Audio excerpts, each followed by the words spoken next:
Hi friends, welcome to MYANNAM Kitchen. இன்றைக்கி நம்ம சூப்பரான சுவையான ரவா கேசரி எப்படி செய்யலான்றதை பார்க்கலாம். அதுக்கு முன்னாடி என் சேனலை புதுசாக பார்க்குறவங்க சப்ஸ்கிரைப் பண்ணிக்கோங்க, லைக் பண்ணுங்கள், ஷேர் பண்ணுங்கள், கமெண்ட் பண்ணுங்கள். இது எப்படி செய்யலான்றதை பார்க்கலாம். ஒரு கடாய் சூடு பண்ணி 2 டேபிள் ஸ்பூன் நெய் விட்டுக்கலாம். அதில் 50 கிராம் முந்திரி பருப்பு போட்டு வறுத்துக்கலாம். பொன்னிறமாக வந்ததும் தனியாக ஒரு பிளேட்டில் எடுத்து வச்சுக்கலாம்.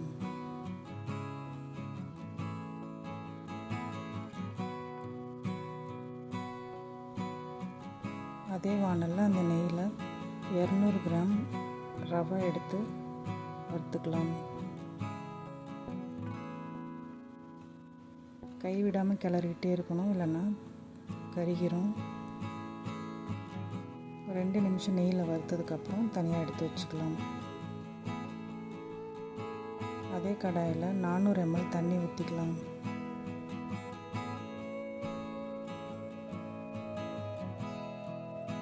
நல்லா ஒரு கொதி வந்ததும் நம்ம வறுத்த ரவையை சேர்த்துக்கலாம். இப்போ நல்லா கொதி வந்துருச்சு. இதில் நம்ம வறுத்து வச்சுருக்கிற ரவையை சேர்த்துக்கலாம்.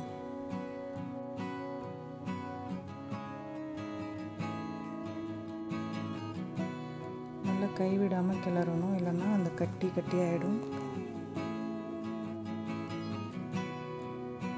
நல்லா அந்த கட்டியெல்லாம் உடைச்சி விட்டுட்டு நம்ம கிளறிக்கலாம்.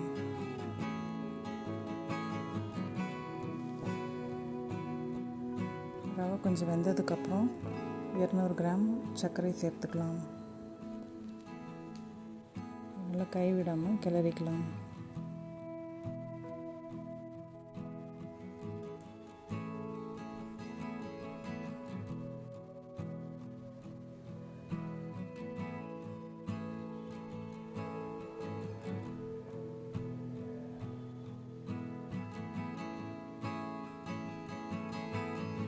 ஒரு பிஞ்ச் அளவுக்கு நம்ம உப்பு சேர்த்துக்கலாம்.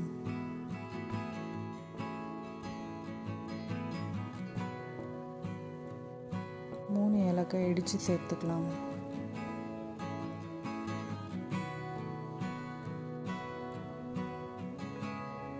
இப்போ கொஞ்சம் ஃபுட் கலர் சேர்த்துக்கலாம். இது நல்லா கிளறி விட்டுடலாம்.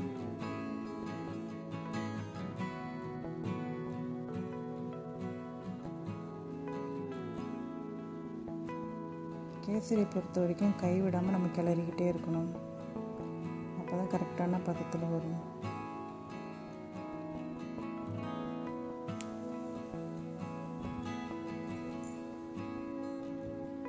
இப்போ கொஞ்சம் நெய் சேர்த்துக்கலாம், 2 டேபிள் ஸ்பூன் சுவைக்காக.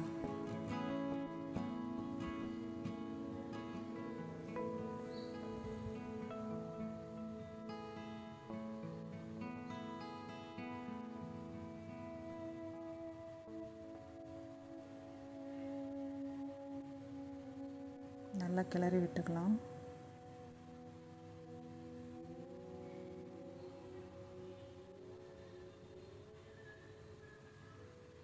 இப்போ கொஞ்சம் வறுத்து வச்ச முந்திரிகளை சேர்த்துக்கலாம்.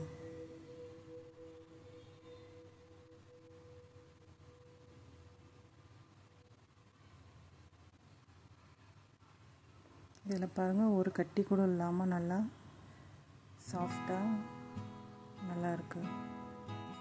ஸோ இந்த மாதிரி கையில் எடுத்து பார்க்கும் போது ஒட்டக்கூடாது கையில். ஸோ இதுதான் கரெக்டான பதம்.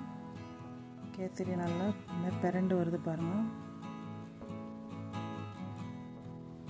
கடையில் ஒட்டாமல் இதுதான் கரெக்டான பதம். ஸோ இப்போ கேசரி தயாராகிடுச்சு. இந்த ஸ்டேஜில் நம்ம ஸ்டவ் ஆஃப் பண்ணிடலாம். இப்போ பரிமாறத்துக்கு தயாராக இருக்குது.